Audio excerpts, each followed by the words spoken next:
¿Cuál es el objetivo de este capítulo? ¿Por qué de repente tenemos que volver a hablar de la membrana celular? ¿Se han puesto a pensar? Bueno, ahí ustedes han visto que tiene una gráfica este capítulo, ¿verdad? Es esta. Y hay concentraciones nada más, tanto en el líquido extracelular y en el intracelular. El otro día recordábamos que el 60% del peso corporal nada más era agua, y que tanto el intra como el extra se diferenciaba por algunos elementos, los iones en este caso, ¿verdad? Que algunos podrán estar en mayor concentración en el extracelular y otros podrán estar en mayor concentración en el intracelular, ¿no?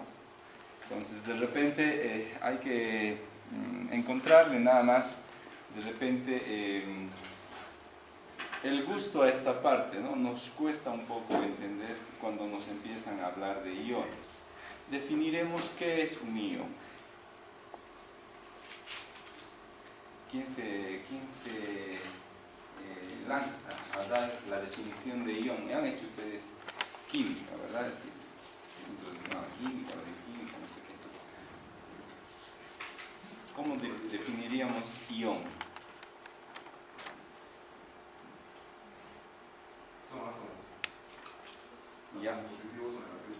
Ya, ahí está, ¿no? Entonces podríamos decir que es un elemento químico, así para no hablar de la parte anatómica o de átomo, ¿sí? Un elemento químico. De repente, si empezamos a hablar del organismo, presente en el intra o en el extracelular, ¿verdad? Que cuando tiene carga positiva, su nombre es catión, ¿sí? Y cuando tiene carga negativa se llama anión, ¿verdad? Y aquí, quieras sí o no, miren, el sodio tiene carga positiva, entonces será un catión. Si busco el cloro, será un anión porque tiene carga negativa, ¿no? Entonces, nada más que aquello. Y cuando no tiene carga, ¿qué se llama? Neutrón, ¿verdad? Entonces, de repente no vamos a encontrar neutrones, sin embargo, principalmente vamos a encontrar cationes y aniones, ¿verdad? Presentes. Entonces, ¿cuál es la importancia de repente de aprender estas concentraciones? También hay que darle sentido, ¿verdad? Algo hablamos el otro día. ¿Qué pasa cuando la persona se deshidrata? ¿Cómo está la homeostasis del organismo? ¿Qué es homeostasis?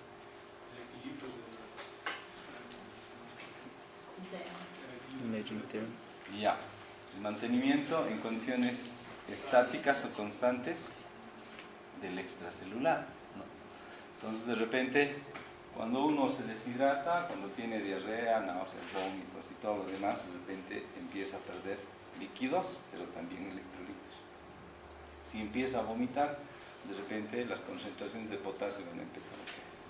Y eso de repente hay que reponer, ¿verdad? Para que de repente la homeostasis se mantenga, ¿no? Entonces, esa es la importancia de revisar este capítulo. Si ahora lo estamos viendo, probablemente en el futuro lo va a volver a tocar, ¿sí?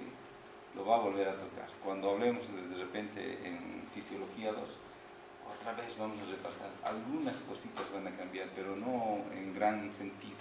Algunos valorcitos a nivel del sistema nervioso cambian, pero no en una forma muy importante, ¿no? Eso hacen resaltar seguramente en Fisiología 2.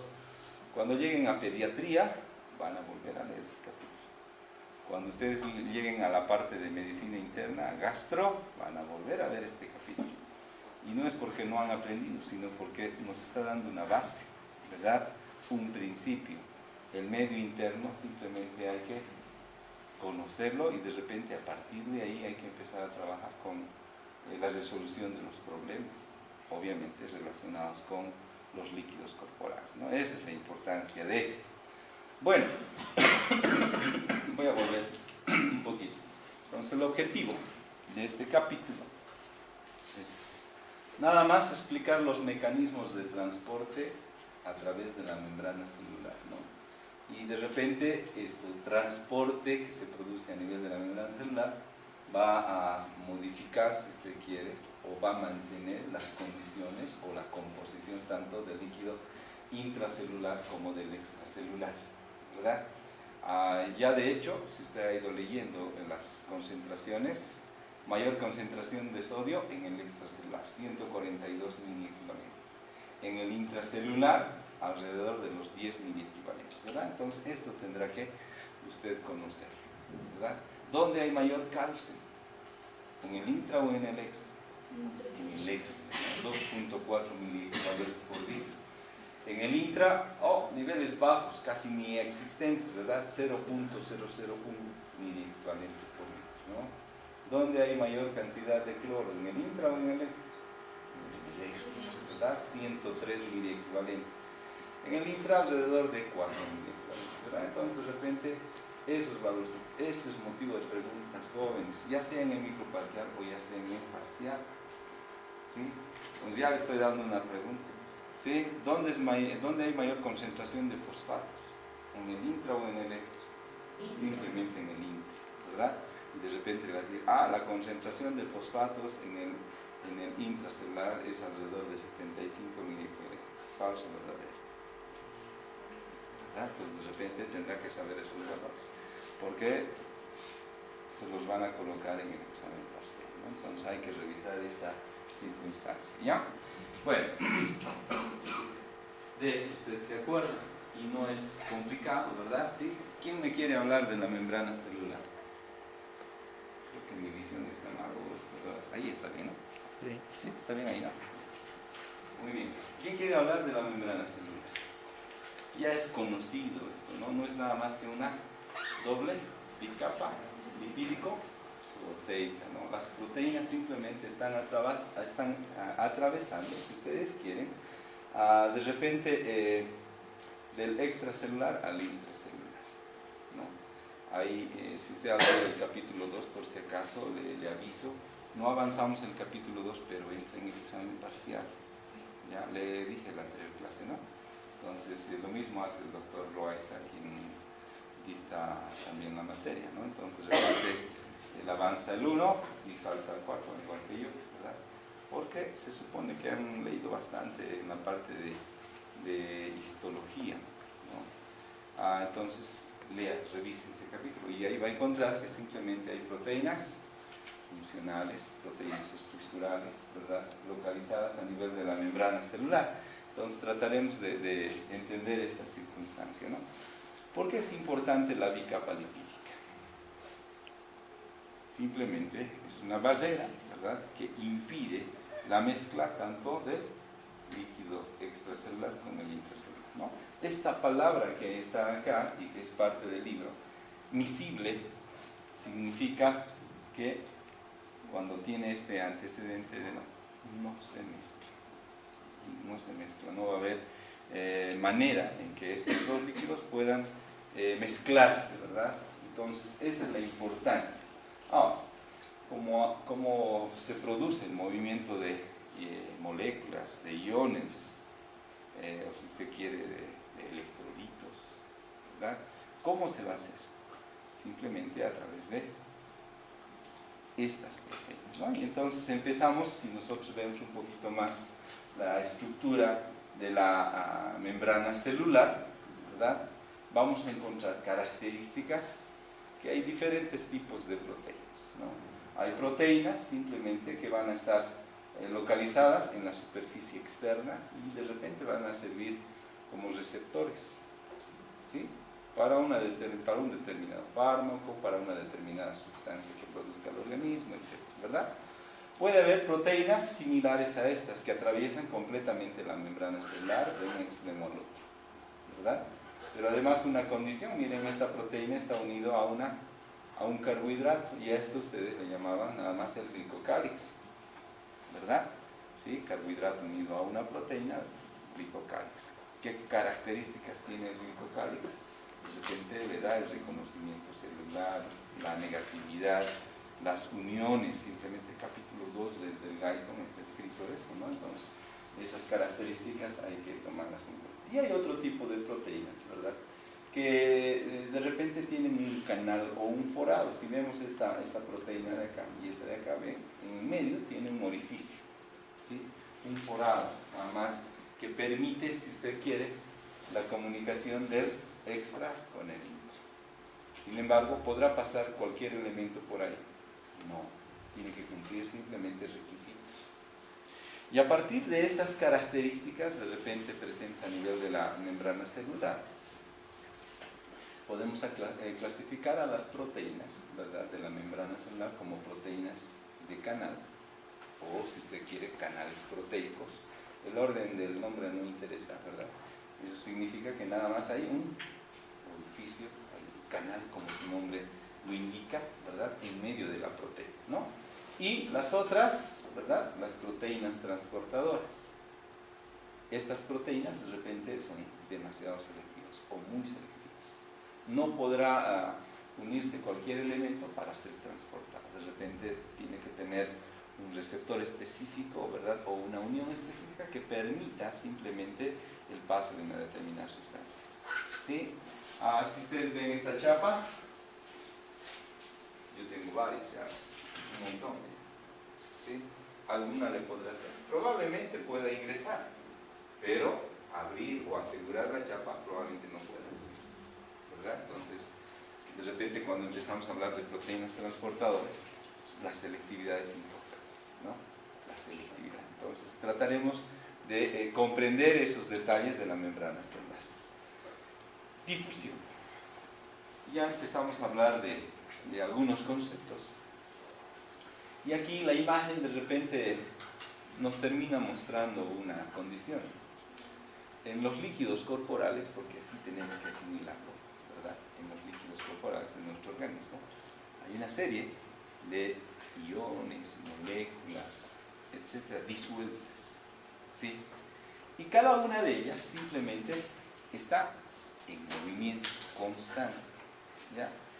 De repente ese movimiento, ¿verdad?, va a generar esta acción, ¿no? Como usted ve, esta molécula que usted ve acá puede tomar esta dirección y al chocar con esta otra simplemente va a generar inercia para que esta también se desplace y vaya chocando con otros, ¿verdad? Entonces de repente vamos a tener una conjunción simplemente de movimiento, ¿verdad? Y este movimiento de repente de las moléculas o de los iones o de sustancias que estén en nuestros líquidos corporales simplemente van a generar energía, o si usted quiere, calor, ¿verdad? Entonces ese es el principio, si usted quiere, de la difusión, ¿ya? Bueno, como hay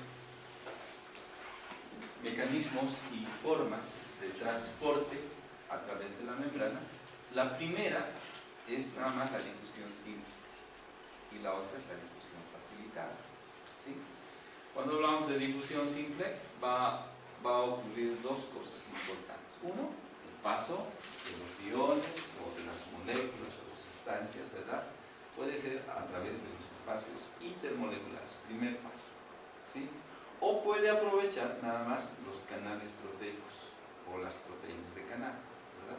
No tiene que confundirse, ese nombre es lo mismo, nada más está invertido si usted quiere una de las situaciones, ¿no? Y la otra manera es a través de la difusión facilitada. Y eso va a utilizar nada más una proteína transportadora o de repente un courier, si usted quiere, ¿verdad?, que le permita ingresar a una sustancia hacia el interior de la célula, ¿verdad? Entonces vamos a hablar cuál es la diferencia de estas dos, ¿no? Y finalmente empezamos a hablar de transporte activo, ¿sí?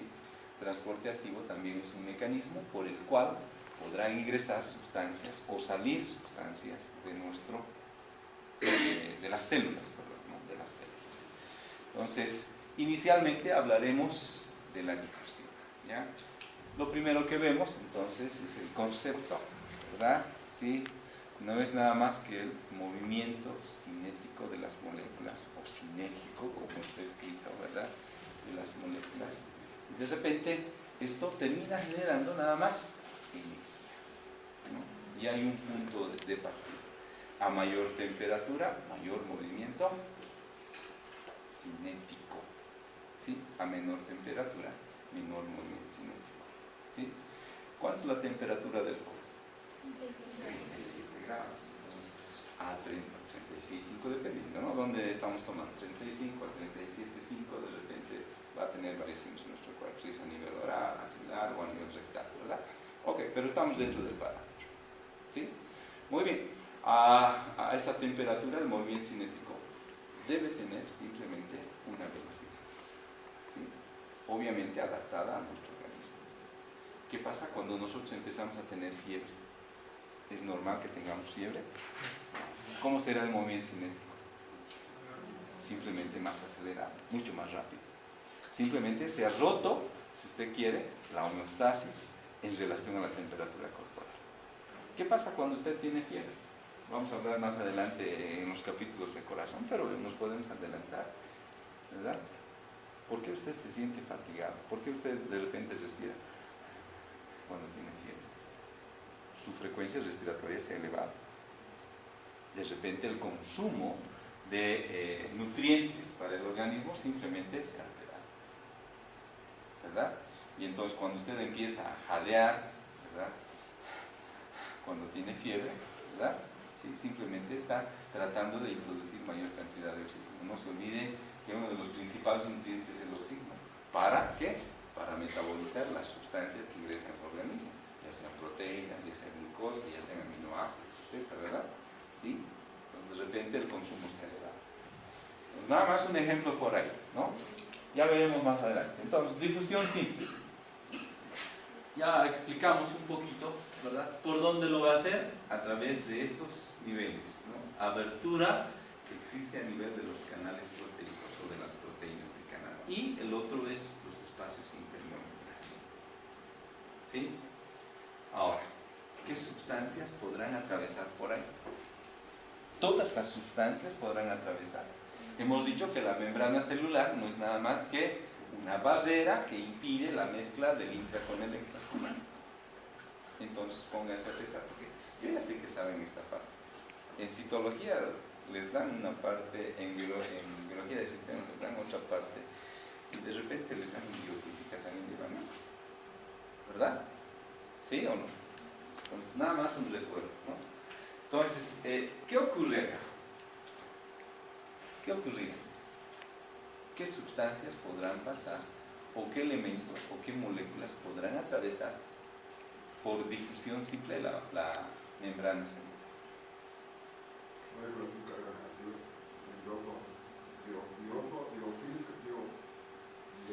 sustancias. Ya, es, Ah, está bien. Ya, e por la bicapa lipídica, solamente las sustancias liposolubles. eso es. Primer principio importante, ¿no? Con una palabra casi se ha resumido todo en relación a lo que quería decir ahí su compañero, que no está mal tampoco, no está mal, ¿verdad? Entonces, las sustancias liposolubles. Ahora, ¿cuáles son las sustancias liposolubles? Colesterol, Ya, puede ser grasa, oxígeno. oxígeno.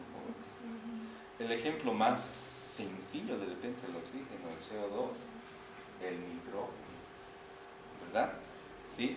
Que van a poder simplemente atravesar fácilmente la membrana. El alcohol, algunas hormonas importantes, por ejemplo los esteroides. ¿Sí? Los esteroides no le van a pedir permiso a nadie, ¿verdad? Ahí está. Entonces, ¿quiénes pasan? Las sustancias simplemente liposolubles. Ya hemos mencionado oxígeno, nitrógeno, CO2, esteroides y alcohol, ¿verdad? Todas ellas podrán atravesar sin ningún problema la membrana celular por los espacios intermoleculares, ¿verdad? Mientras que las sustancias hidrosolubles tendrán dificultad, con excepción del agua, ¿verdad? Usted va a leer en su capítulo, o en el capítulo 5, ¿verdad? En una parte, en unas líneas, donde dice que aproximadamente las moléculas de agua ingresan, ¿sí?, en una fracción de 5.000 veces y terminan saliendo al mismo tiempo. ¿Por dónde lo hará? Simplemente lo van a hacer por los canales proteicos, no por los espacios intermoleculares. Entonces, hay que considerar ese aspecto. Bueno, entonces ya sabemos qué elementos pueden atravesar la membrana celular. Ahora, ¿quiénes determinarán la difusión simple? ¿Qué factores serán los determinantes para que esas moléculas o las sustancias, los iones, puedan atravesar la membrana celular. De repente, depende de la cantidad de sustancia. ¿Sí? Primera cosa, o si usted quiere, la concentración de la sustancia. Primer principio, ¿no? 1. 2. La velocidad del movimiento cinético. ¿Sí? A mayor movimiento, o a mayor temperatura, perdón, mayor movimiento cinético. ¿Sí? Y 3. Dependerá del número y del tamaño de aberturas. Puedo colocar ejemplo con ustedes. ¿Sí? Esta aula podemos asemejarla a una célula. ¿Sí? Solo tiene un canal proteico acá, ¿verdad? De un tamaño más o menos moderado, como para que pueda haber un flujo intelectual, ¿no? Sería más fácil salir del aula si tuviéramos una puerta ahí, ¿verdad? Probablemente más amplia. Entonces, cuando hablamos de número y tamaño de abertura, simplemente facilitará. Cuando ustedes quieren salir, el último, que está al final de esta aula, simplemente demorará más en salir por esto, porque seguramente los que están aquí adelante tomarán simplemente el primer lugar en salir de este lugar. Pero si hubiese una puerta allá o hacia atrás, para él no sería problema salir, ¿verdad? Y pongo el ejemplo al revés. ¿Qué pasa si no existiera esta mitad y solo fuera pared de aquí y esta sería la única hoja que se abre? Sería fácil salir. Más complicado todavía. Entonces, cuando hablamos del tamaño de la abertura, es una de las cosas que influye en la difusión simple, ¿no? Entonces, encontramos esos factores. Lo otro, lo que decía ahí su compañera, está relacionado con el peso molecular. ¿Sí? De repente la temperatura, otro factor determinante, ¿verdad? Y les he hecho pensar, no es lo mismo estar con fiebre que tener temperatura normal. O también podemos hacer lo contrario, ¿verdad? ¿Qué pasa si el paciente tiene hipotermia? ¿Cómo estará el movimiento cinético? En vez de tener 36, 36,5 de temperatura, tiene 34. ¿Cómo estará la actividad de ese corazón si esté quieto? ¿O cómo estará la actividad del resto de sus tejidos? Ahí está, ¿no? Entonces, miren cómo podemos ir asimilando estas cosas, ¿verdad? El movimiento cinético simplemente va a estar mucho más reducido. Si empiezo a hablar del corazón, simplemente ese corazón va a estar radical. ¿Por qué? Simplemente no necesita mayor, o su organismo no necesita mayor consumo de oxígeno. Entonces, no se va a agitar ese corazón, simplemente está yendo también en un desbalance, ¿verdad? Lo ideal es que estemos en una temperatura de 37 grados, ¿verdad? Entonces, analizamos desde esos puntos de vista. Muy bien. Bueno, ¿para qué hemos encontrado que hay canales proteicos? De repente esos canales proteicos nos facilitarán en cierta medida el paso de elementos hidrosolubles como el agua, o elementos hidrosolubles como el sodio, como el potasio, ¿verdad? Esos no podrán atravesar. Primero, no son liposolubles, sino que son hidrosolubles, ¿no? Entonces, cuando hablamos de canales proteicos, aquí hay que considerar estos dos aspectos. Selectivamente permeables a algunas sustancias, no a todas. ¿Sí? Primera condición. Segundo, pueden abrirse o cerrarse mediante compuertas. Y para eso, de repente, quienes han estudiado, ¿verdad?, con detalle la membrana celular, empezamos a hablar de estos canales proteicos específicos, ya sea tanto para el sodio como para el potasio. ¿Sí? Y en esta característica, de repente, pues encontramos situaciones, ¿verdad? Miren, este canal proteico tiene una compuerta externa, pero además tiene carga negativa. Son sus características, ¿verdad?, del canal proteico para el sodio. ¿Sí?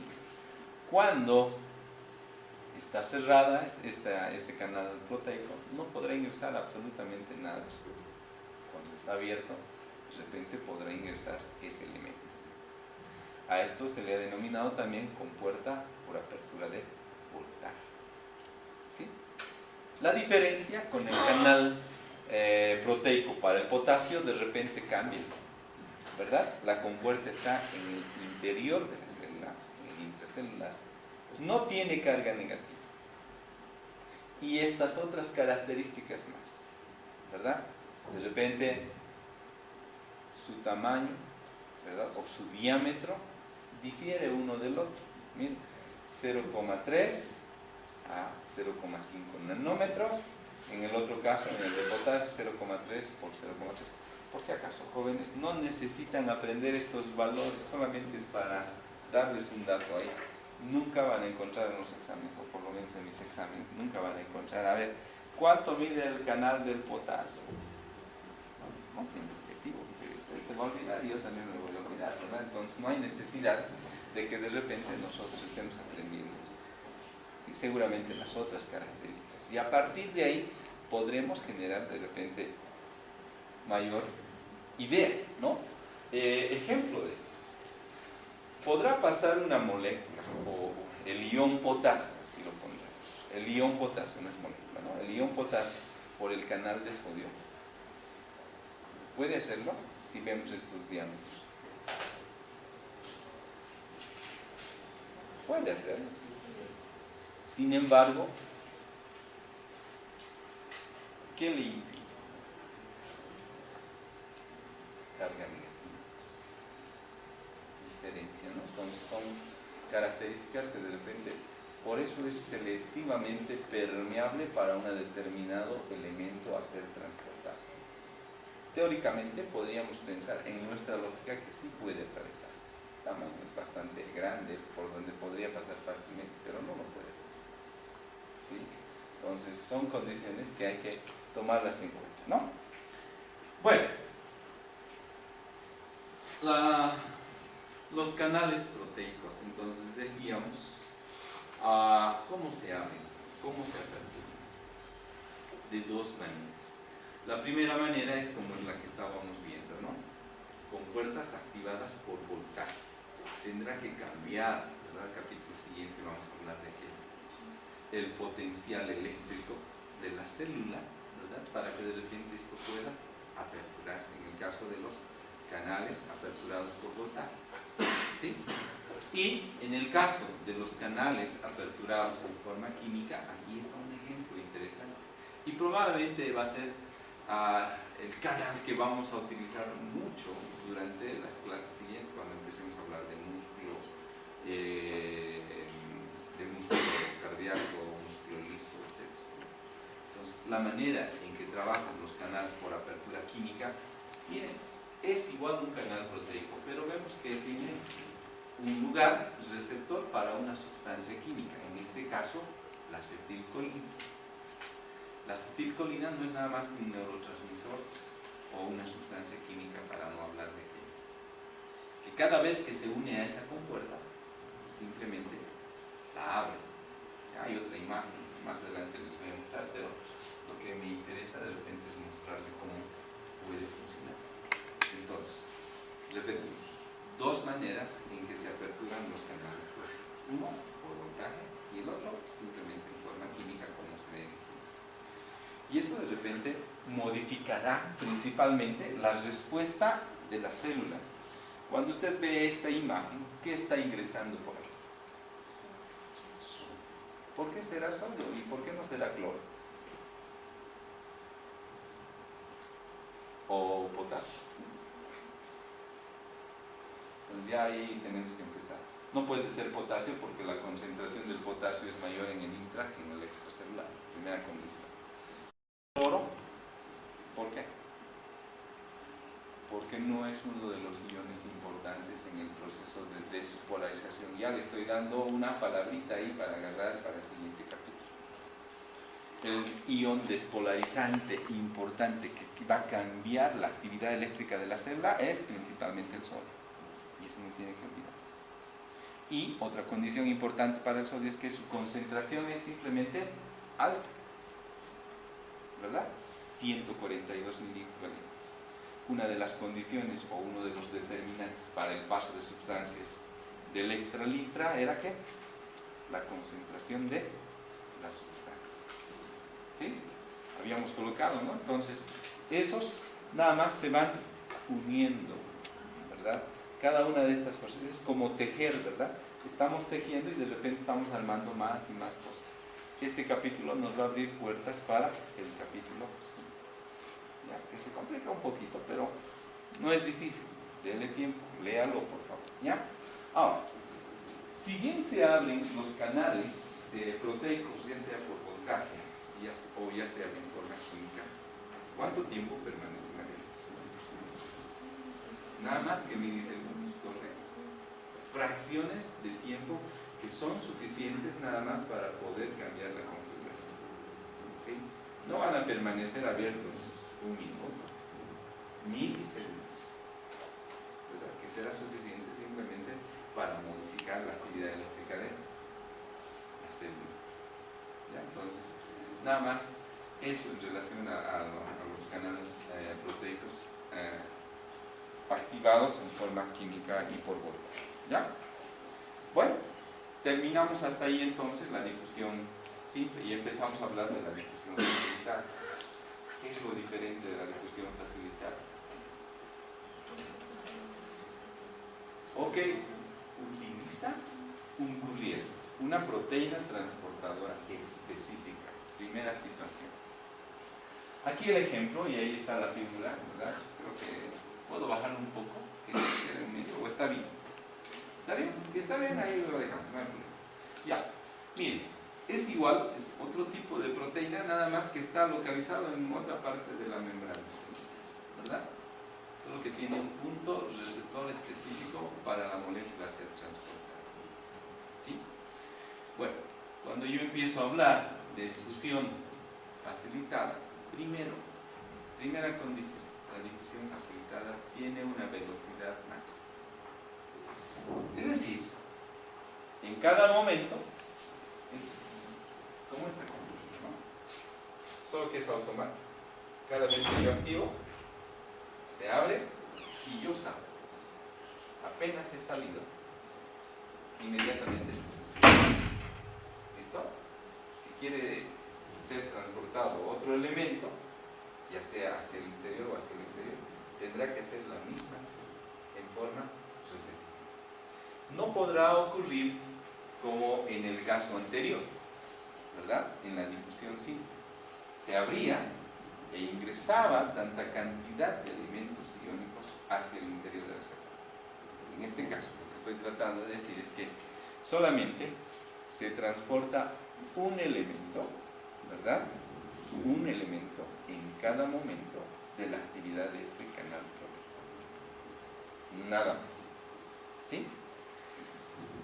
¿Qué se transporta por esto? Por la difusión facilitada. Igual, todos los elementos, cualquier elemento iónico, se puede transportar agua, se puede transportar sodio, potasio, cloro. No, solamente transporta glucosa y aminoácidos, nada más que eso. La glucosa y los aminoácidos son elementos importantes para la actividad de la célula. ¿Sí? Son elementos importantes para la actividad de la célula, ¿verdad? Es su energía que va a ser metabolizada a nivel mitocondrial posteriormente, ¿verdad? Entonces, solo elementos importantes van a atravesar por este lugar. ¿Listo?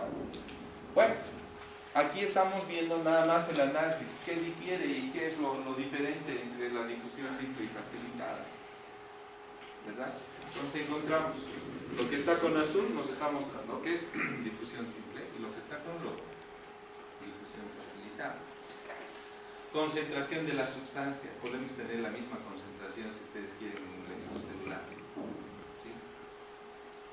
La velocidad de la difusión es una de las cosas determinantes para que esto sea diferente, y las sustancias a ser transportadas. Puedo colocar, ¿verdad?, en el examen, decir, por difusión facilitada se puede transportar potasio hacia el interior de la célula. Falso. ¿verdad? Y seguramente abajo colocaré, ¿verdad?, las preguntas de falso, verdadero con claro. Esa es la opción A. La opción B, simplemente podría colocar, ¿no? Ósmosis es el transporte o es el paso de agua a través de la membrana celular de un lugar de alta concentración a un lugar de baja concentración. Y listo, tendrá que responder. ¿Cuál es verdadero? Solamente B. ¿Verdad? De repente, ahí tienen que ver esas circunstancias. Bueno, entonces, cuando yo empiezo a hablar de difusión facilitada, tiene una velocidad mínima, les decía, ¿no? En cada momento es solamente un elemento a ser transportado. No puede transportar en la apertura de un canal proteico, por decirles, 10 moléculas de glucosa. No, solamente una. Esa es la diferencia importante. Y cuando hablo de difusión simple, cada vez que se abre una compuerta para el sodio, sea por voltaje o en forma química, van a ingresar hacia el interior del canal cientos, miles. ¿Entienden? Esa es la diferencia importante. ¿Ya? Entonces, nada más a considerar ese aspecto. Bueno, ¿qué otros factores pueden modificar o afectar la tasa neta de difusión? Tasa neta de difusión, es decir, imagínense, miren, yo puedo colocar el ejemplo con ustedes, ¿verdad? Puedo colocar con ustedes, luego voy a colocar el ejemplo con ustedes. Bueno, el primer factor de repente es la diferencia de concentración. Si vemos esta imagen, ¿verdad? En el extracelular hay mayor concentración de determinados elementos, o moléculas, si usted quiere, o iones, ¿verdad? Van a ir simplemente del lugar de mayor concentración a un lugar de menor concentración. Primer factor. Segundo factor que afecta la tasa neta de difusión, el potencial eléctrico de la membrana. ¿Sí? Tenemos dos imágenes aquí juntas. Miren, en la primera encontramos simplemente que hay cargas negativas en el exterior en mayor concentración que en el interior. Y aquí lo interesante, hay cargas positivas. ¿Verdad? El principio no ha cambiado aquí. Cuando usted empezó a hablar de física, ¿cuál era su principio? Cargas iguales se repelen, cargas diferentes se atraen. Entonces, las cargas positivas que están dentro de la célula de repente están atrayendo a las cargas negativas hacia el interior de la célula. ¿Verdad? Entonces tenemos nada más en una dirección. Pero cuando han empezado o cuando han ingresado tanta cantidad de cargas negativas al interior, ¿sí? Fíjese la flecha, ¿qué está ocurriendo? El principio de la física. Cargas iguales empiezan a repeler. Entonces muchas de ellas están saliendo, porque ya hay tanta cantidad de cargas negativas en el intracelular que de repente las que están ahí, las que tratan de ingresar, simplemente son rechazadas. ¿Sí? ¿Pregunta? No, pensé que quería preguntar. Ok, muy bien. El otro factor que de repente afecta la tasa de difusión neta es simplemente la diferencia de presión. ¿Sí? La diferencia de presión. Ok. ¿Qué están viendo acá para que haya diferencia de presión? Esto puede ser la membrana celular. ¿Sí? Aquí hay un elemento que simplemente en este caso es un pistón, ¿verdad? O puede ser un émbolo, una jeringa, si usted quiere, ¿verdad? Que está haciendo nada más fuerza para que puedan ingresar fácilmente del extra hacia el intracelular, ¿verdad? Entonces de repente encontramos ese aspecto por ahí. Bueno, podemos colocar un ejemplo con ustedes, les decía, ¿verdad? Cuando hay un grupo, ¿verdad? Afuera, muchas veces en la práctica ocurre, ¿verdad? Termina la clase, está ya es 16, 15 por decirles, ¿verdad? Hay un grupo que está ahí mirando todo el rato, ¿no? Todo el rato. ¿Qué está haciendo? Diferencia de concentración. ¿Cuál pasará con mayor facilidad? Probablemente donde haya mayor cantidad de estudiantes, ¿verdad? En este caso, si hubiera solamente 5 estudiantes aquí, ¿qué será más fácil? ¿Que ingresen esos 5 o que salgan los 30 o 40 estudiantes que hay? ustedes van a tener una diferencia de concentración grande, ¿verdad? Seguramente no los van a dejar. Porque si tienen otra clase y tienen que salir rápido del aula, seguramente la fuerza que ustedes tienen será mayor a lo que están ellos afuera, ¿verdad? Nada más esas situaciones que podemos colocar. Bueno, aquí algunos principios que usted ya conoce y de repente son repetitivos, nada más, ¿verdad? Ósmosis. Ósmosis no es nada más que el paso neto de agua, ¿verdad? De un lugar de alta concentración de la misma o de agua a un lugar donde hay baja concentración de esta, ¿no? ¿A través de qué? De una membrana semipermeable, nada más eso. No se van a confundir. El concepto puede ser también diferente, ¿ya? En su forma, pero el sentido no cambia. Miren, es el paso neto de agua de un lugar de baja concentración de sólidos a un lugar de alta concentración de estos o de sólidos. ¿Entienden? La dirección del paso de agua no ha cambiado, solamente se ha utilizado otra palabrita más y eso no tiene que confundirse con eso. ¿Ya? ¿Listo? Este principio usted ya lo conoce y no hay necesidad de entrar en muchos detalles. Lo ha hecho en biofísica, lo ha hecho en biología de sistemas, etcétera, etcétera, etcétera, ¿verdad? Muy bien. Presión osmótica. ¿Qué es la presión osmótica? Nada más es la fuerza necesaria para impedir la osmosis, ¿no? La presión osmótica, ¿no? Aquí podríamos ver este elemento, ¿verdad? Aquí hay solutos no difusibles, para empezar, es decir, que no pueden atravesar la membrana semipermeable y aquí hay agua. ¿Sí? ¿De dónde a dónde pasará el agua? De un lugar de alta concentración de agua a un lugar de baja concentración de la misma, ¿verdad? Pero, ¿cuándo tenemos presión osmótica? Cuando han pasado tanta cantidad de moléculas de agua que de repente este nivel que está colocado acá simplemente baje a este nivel. Ahí seguramente ya no va a pasar más. ¿Por qué? La misma fuerza de las moléculas de agua y de estos solutos que están en este lado, en el lado A de este tubo, en U, simplemente va a impedir que más moléculas de agua sigan atravesando esta membrana semipermeable, ¿no? Entonces ejerce una presión. ¿Por qué? Porque, quieras o no, cuanto más moléculas de agua ingresen, esto va a subir más, ¿sí? Y el mismo peso del agua simplemente va a empujar a las otras moléculas para evitar su paso hacia este nivel, ¿no? Entonces eso es lo que normalmente ocurre cuando empezamos a hablar de presión osmótica. ¿Ya? Muy bien.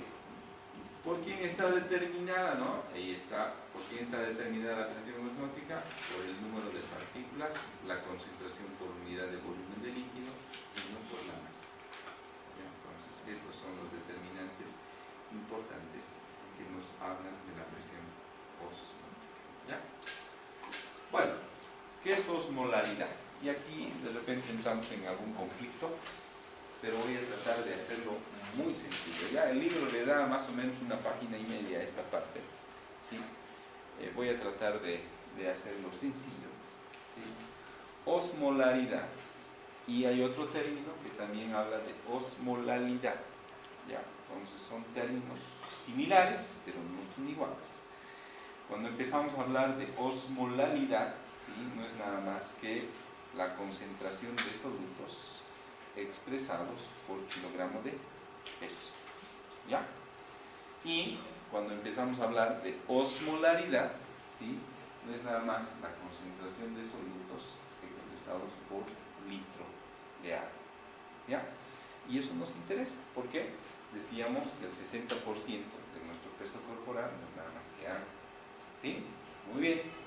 Entonces, aquí, cuando hablamos de osmol, ¿sí? Esa no es nada más que la unidad, ¿sí? De elementos o de solutos presentes nada más en un litro de agua. ¿Ya?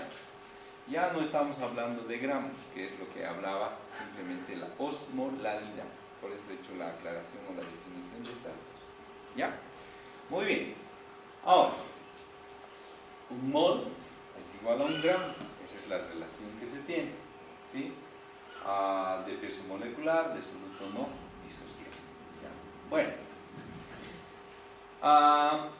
Pero, si nosotros nos fijamos estos numeritos, ¿verdad? Aquí nos estamos dando un osmol, que es igual a ¿cuánto? A 19.300 milímetros de mercurio de presión osmótica. Y eso es un número demasiado grande. De repente no muy manejable. Entonces lo que han hecho es convertir esto en números mucho más pequeños y de repente nos empiezan a hablar de un miliosmol. ¿Ya? Un miliosmol, ¿cuántos milímetros de mercurio de presión genera? 19.3 milímetros de mercurio de presión. ¿Ya? Bueno, ahora, aquí tenemos que encontrar y preguntarnos cuánto es la osmolaridad del líquido extracelular. ¿Ya? La osmolaridad. ¿Cuántos solutos se encuentran, verdad, a nivel de los líquidos corporales o del líquido extracelular? ¿Cuántos solutos? ¿Verdad? En su concentración, de repente se ha medido estos números. Vamos a manejar números redondos y probablemente cuando lleguemos al capítulo 25 les voy a hacer la aclaración, ¿verdad? Porque de ahí sale esto, ¿verdad? Les voy a hacer la aclaración. Varía en los términos, pero prefiero que manejen números redondos, así uno no se olvida, ¿verdad? ¿Sí? Entonces, ¿cuánto es la osmolaridad de los líquidos corporales, del líquido extracelular? Equivale a los 300 miliosmoles. 300 miliosmoles. Ok. Y entonces aquí no es nada más que una simple multiplicación, jóvenes. ¿Ya? Entonces digo, si un miliosmol genera 19.3 milímetros de mercurio, ¿cuántos milímetros de mercurio generarán 300 miliosmoles? ¿Verdad? Entonces decimos 19.3 multiplicado por 300, ¿verdad? Nos va a dar un valor así grande, 5.790 milímetros de mercurio de presión, o podemos redondearlo a 5.500 milímetros de mercurio de presión para manejar un número. Entonces, todos esos solutos que están en el extracelular, sodio, potasio, cloro, magnesio, manganeso, fosfato, ¿verdad? Que está en pequeña concentración, calcio, etc., simplemente son los solutos del líquido extracelular, y la sumatoria de todos estos de repente nos dan ese valor de 300 miliosmoles. Esos solutos, ¿verdad?, están generando nada más este nivel de presión. ¿Sí? Este nivel de presión por litro de agua. ¿Sí? ¿Cuántos litros aproximadamente tenemos en nuestro organismo? Son aproximadamente de 41 litros. Entonces ya se imaginarán cuánto de presión hay y por qué es tan importante de repente entrar en esta revisión, ¿verdad? ¿Sí? Porque quieras o no, estos elementos iónicos, ¿verdad?, el sodio, potasio y cloro, le están manteniendo activa la célula, ¿sí? Y están manteniendo también, si usted quiere, la homeostasis tanto del intra como del extracelular. ¿Sí? ¿Qué pasa cuando el paciente de repente tiene hipertensión arterial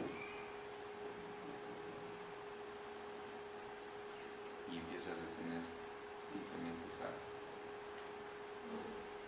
¿Verdad? Entonces va a cambiar este nivel de presión también, ¿verdad? Entonces de repente esas modificaciones de estos elementos pequeños terminan simplemente produciendo unas alteraciones, ¿verdad? Entonces, si yo retengo sodio en mi organismo, como consecuencia, en forma pasiva voy a retener cloro y voy a formar nada más una sal. Y si tengo sal en mi organismo, voy a buscar qué cosa, tratar de beber agua, ¿sí? Pero si no puedo eliminar estos excesos, simplemente voy a terminar produciendo una alteración que es la hipertensión arterial. ¿verdad? Entonces van desde esos niveles, desde estos niveles. ¿Por qué al paciente hipertenso le dice, usted en su dieta tiene que disminuir a un nivel muy bajo de sal, o directamente tiene que consumir sus comidas con cero de sal? Medio imposible, ¿verdad? ¿Sí? Para quienes de repente tenemos la facilidad de poder recibir los alimentos sin restricción, imagínense, le daremos una sopa sin sal a usted, o una carne asada sin sal, ¿se podrá comer? No es tan fácil, ¿no? No es tan fácil, bien complicada esa parte. Sí, sin embargo, el paciente tiene que, de repente, si es hipertenso, tiene que evitar esas situaciones, ¿no? Entonces, ¿se me ha entendido o no? Esta parte. ¿Se ha entendido?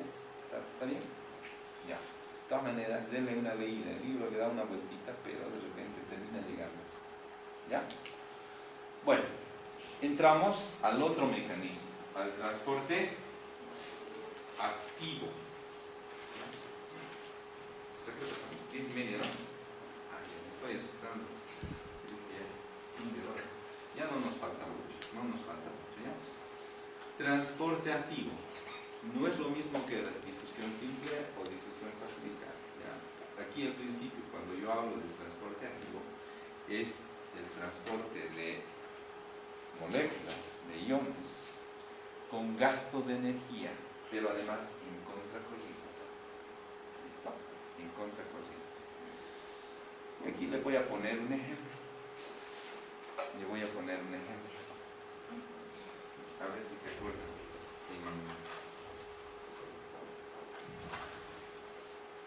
En el examen. Si sirve, bien. Todos conocen la Santa Cruz, ¿verdad? ¿Sí?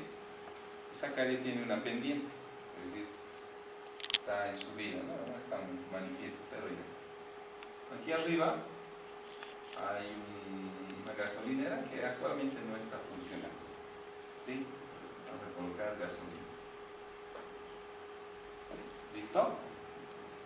Y vamos a tener aquí un vehículo cualquiera. No soy buen dibujante, pero ¿sí? Justo antes de llegar ahí arriba, se le terminó la gasolina. ¿Sí? Y se queda estacionado ahí. ¿Qué es más fácil? ¿Que el auto baje o que llegue a la gasolinera? ¿Va? A ver, ¿sí? Pero como estaban pasando dos estudiantes amigos de la UPAD, entonces empezamos a pedirles una empujadita, ¿verdad? ¿Sí? Dos muchachos empujando el auto y uno conduciendo. Él es el que conduce. ¿Ya? ¿Qué estoy haciendo? Estoy tratando de llegar a la gasolinera, ¿sí? Pero haciendo gasto de energía. ¿Quiénes están haciendo gasto de energía? El que conduce, ¿verdad? No, el que empuja, ¿verdad? Entonces, ellos están haciendo fuerza muscular porque están empujando, ¿sí? ¿Para qué? Para que simplemente este pueda llegar acá. Cuando hablamos de transporte activo, no es nada más que eso, ¿verdad?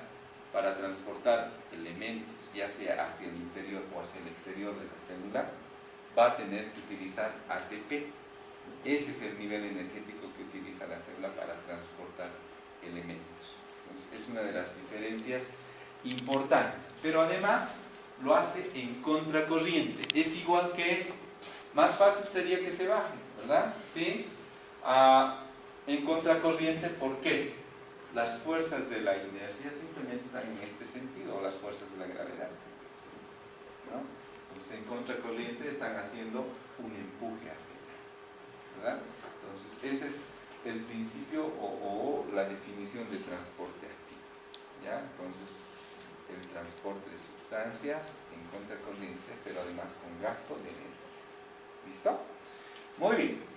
¿Cuántos tipos de transporte activos hay? Hay dos tipos. El transporte activo primario y el transporte activo secundario. ¿ya? El transporte activo primario depende del ATP, quiérase o no, ¿ya? Y ahí podemos empezar nada más a hablar de algunos ejemplos importantes, ¿ya? Listo, ahorita vamos a entrar a los ejemplos. Listo, el transporte activo secundario, ¿de qué depende? Depende de la energía acumulada en el extracelular, ¿sí? Depende de la energía acumulada. No gasta ATP por si acaso el transporte activo secundario, sino depende de la energía acumulada. ¿De qué más depende? Del movimiento cinético de los moléculas, ¿ya? Hemos visto en este capítulo de repente que el sodio tiene la mayor concentración en el extracelular, ¿ya? Y si esa fuese en la membrana celular y todos nosotros fuéramos los iones sodio, vamos a tratar de ingresar nada más hacia el interior de la célula. Todo el tiempo, con esto quiero hacerle entender que la molécula de sodio, el ion sodio, todo el tiempo está chocándose con la membrana celular. Está buscando un resquicio para poder ingresar, ¿sí? Y entonces eso es lo que le va a dar, si usted quiere, nada más la energía para que se pueda transportar por transporte activo secundario, ¿sí? Entonces ahí cuidado con que hay veces son tramposos los exámenes, ¿no? Y de repente dice, el transporte activo secundario gasta ATP. Y como solo tiene este concepto de ahí, usted de repente cae en el error y dice, sí, verdadero, ¿verdad? Entonces no se deje engañar por eso, ¿ya? Entonces el transporte activo secundario depende de la energía acumulada y de la concentración iónica en el extracelular, en este caso principalmente el sodio, ¿ya? Muy bien, aquí vemos algunos ejemplos de transporte activo primario. Tal vez el más importante y el que está en todas las células del organismo es este, la bomba de sodio, potasio, ATPase, ¿sí? ¿Qué características tiene la bomba de sodio ATPase? De repente es una condición importante. Primero es una proteína diferente, ¿ya? Si así hay tiempo le voy a mostrar algunas imágenes para que ustedes me entiendan mejor esto, ¿ya? De repente, si yo necesito, ¿verdad?, de transportar en contracorriente sodio, ¿verdad? Miren, el sodio simplemente va a ir del intracelular hacia el extracelular.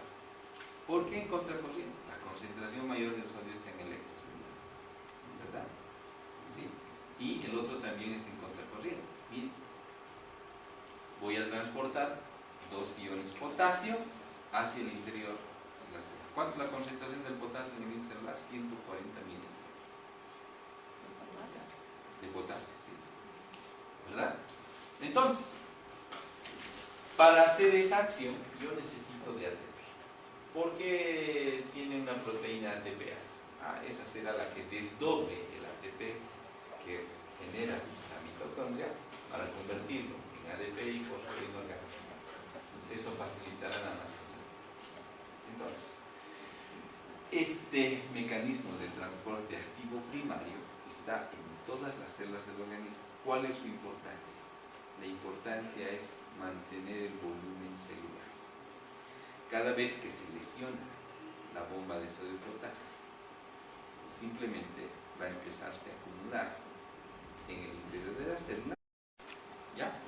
Entonces, no se olvide eso. La importancia entonces del transporte activo primario con la bomba de sodio potasio es aquí, ¿ya? Mantener el volumen celular.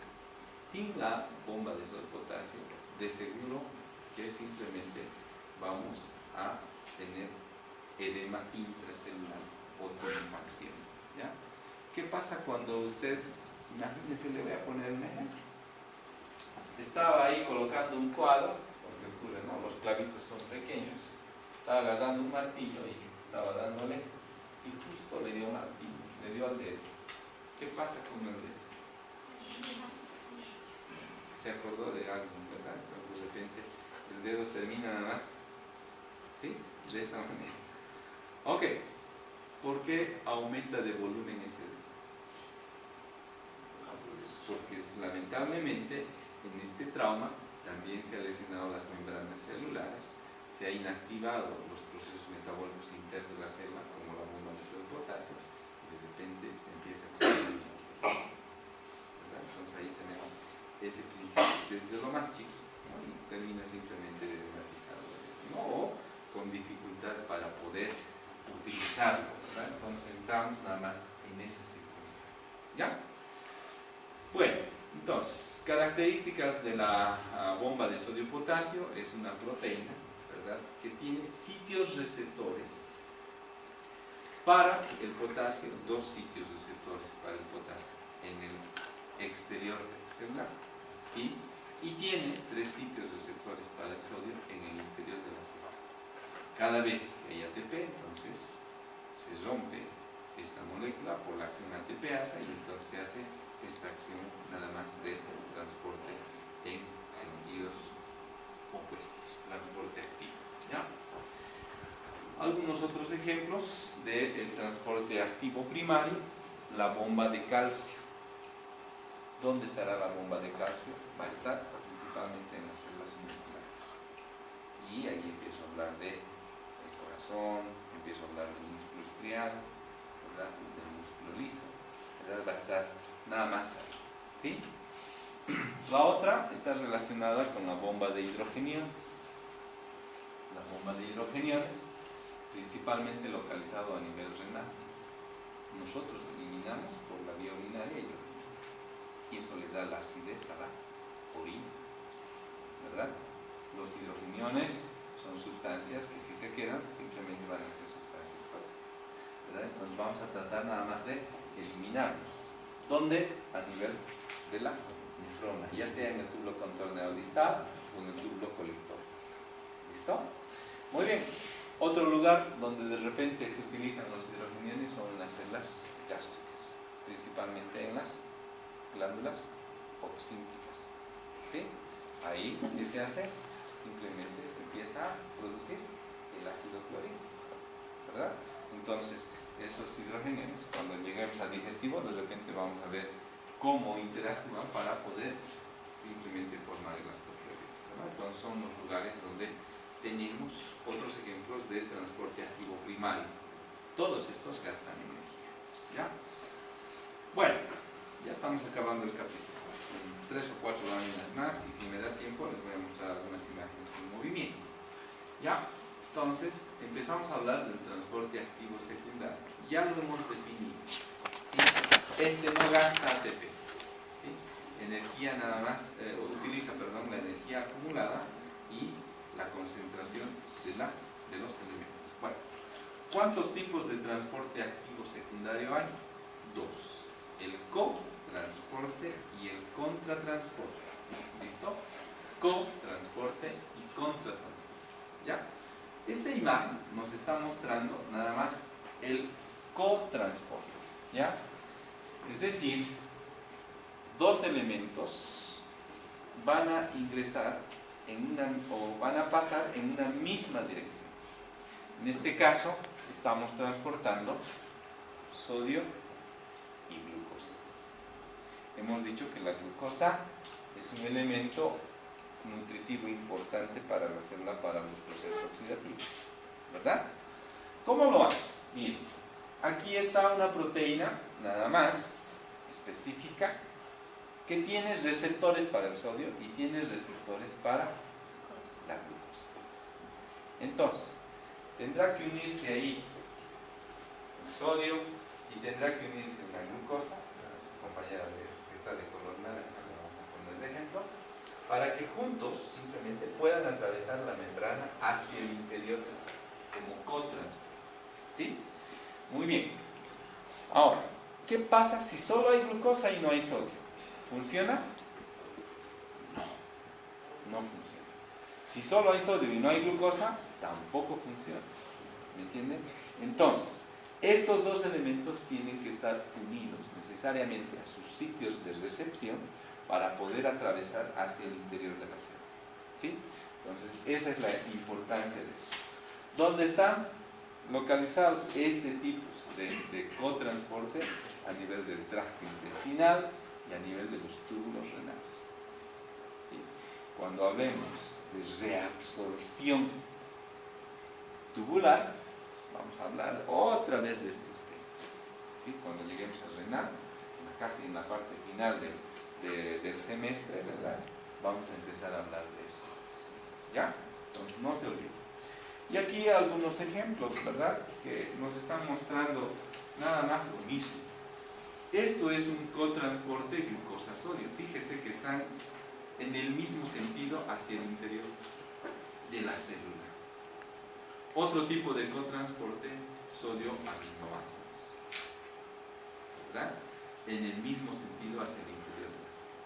¿Qué pasa? Una vez que han ingresado aquí, la glucosa simplemente va a ser reabsorbida para el organismo. ¿Sí? Lo mismo los aminoácidos. Y las células simplemente trabajan de esa manera. Miren, aquí está, bomba de sodio, potasio, ATPase. Miren, en las porciones basales de la célula simplemente encontramos eso. ¿Ya? Muy bien. Contratransporte. El contratransporte es todo lo opuesto. Un elemento ingresa y otro sale. ¿Sí? El ejemplo de aquí estamos viendo nada más a nivel de los túbulos renales, ¿verdad? El sodio está siendo recuperado para el organismo y los hidrogeniones están siendo eliminados. Los hidrogeniones no le sirven al organismo, simplemente tienen que ser sacados fuera de nuestro cuerpo, ¿verdad? Entonces podemos encontrar ese tipo de situaciones. Ahí está el ejemplo, ¿no? Y el otro también, otro ejemplo que podemos mencionar, de repente es el sodio-calcio. ¿En dónde está? En todas las células. Hemos dicho que el calcio, ¿verdad? Por eso es importante que usted se aprenda esa tablita, ¿verdad? La concentración del calcio en el intracelular simplemente es baja y se tiene que mantener simplemente en ese nivel, 0.001 miligramos, ¿verdad? Entonces, por eso el calcio debe salir fuera de la célula. Mientras que el sodio, simplemente, si ingresa a la bomba de sodio y potasio, va a estar trabajando para nuevamente sacarlo, no va a haber ningún problema. ¿Ya? Entonces, ahí encontramos esos detallitos del cotransporte y del contratransporte. En la imagen anterior nos estaba resumiendo las dos cosas, cotransporte y contratransporte. ¿Listo? Entonces, no se confundan, estos elementos simplemente están actuando y participando en varios tejidos de nuestro cuerpo. ¿Ya? Bueno, finalmente, este es un resumen de todo lo que acabamos de hablar. ¿Sí? Es nuestra última lámina de esta presentación, ¿verdad? ¿Qué tipo de células son?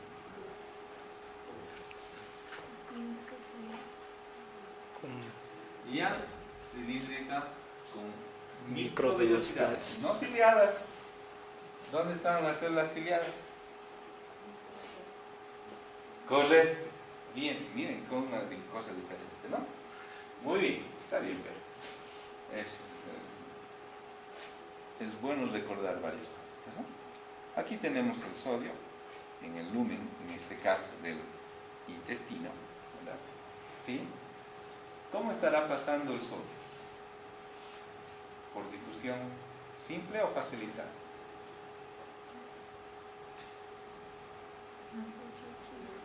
Difusión simple, a través de canales proteicos selectivos específicos para el sodio. Estamos resumiendo nada más el capítulo joven, ¿verdad? Estamos utilizando todo lo que hemos dicho paso a paso, ¿verdad?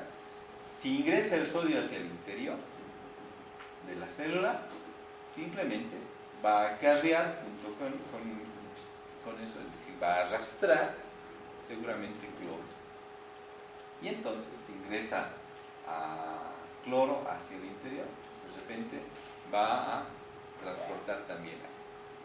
¿sí? Pero aquí miren, hay transporte activo. Ahí puede estar simplemente la bomba de sodio-potasio en las porciones laterales y en las porciones basales, y entonces se empieza a sacar el sodio fuera de la célula. Hemos dicho que la bomba de sodio-potasio era importante para regular el volumen celular, ¿sí? Entonces, por transporte activo lo lleva hacia las porciones laterales o hacia las porciones basales al sodio, y junto con eso, si yo saco sodio, también se arrastra cloro. ¿Y qué ocurre? Mecanismo de transporte pasivo, la ósmosis, nada más, paso neto de agua en lugar de alta concentración a un lugar de baja concentración. Entonces termina arrastrando hacia el intersticio nada más agua, y finalmente pues se ha terminado nada más de regular aquello. Entonces, miren, todos esos mecanismos que hemos hablado han trabajado, ¿sí? Y si yo quiero hablar de glucosa, quiero hablar de aminoácidos, de repente tendré que hablar de transporte de difusión facilitada, o podría hablar de transporte activo secundario, ya sea como co-transporte o como contratransporte, ¿verdad? Listo, ahí se resume el capítulo, ¿verdad? En esta imagen, ¿verdad? Todos los pasos simplemente nos han llevado a esta circunstancia, ¿no? ¿Alguna pregunta en relación a esta parte? ¿Qué hora es? ¿Estamos bien?